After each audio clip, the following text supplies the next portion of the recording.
I'm Kausalya, behavior therapist in Pinnacle Blooms Network, NAD Vizag. Today I'm discussing about how to improve sitting tolerance in ADHD children.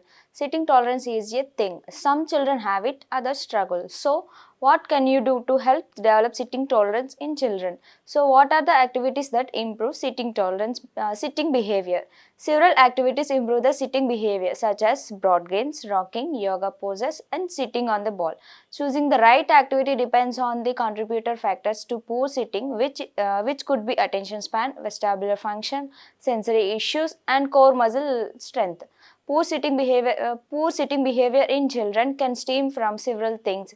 One of them being sensory issues. Sensory system includes sensory motor, perceptual motor, cognition, intelligence, and developmental system.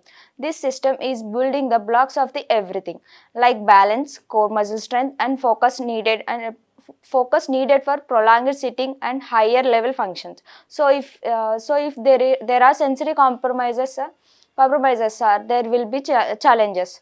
If you want your child to sit with sensory issues, they need to calm the system first.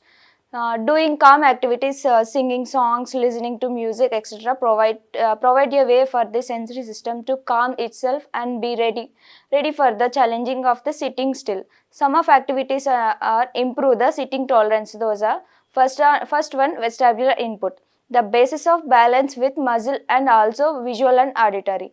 Next, rocking activities, sitting on the ball, drawing a large rainbows, broad games, craft activities, pick and fill activities. Those activities are improve the sitting tolerance in ADHD children. Thank you so much. All the best from Pinnacle Blooms Network, NAD Vizag.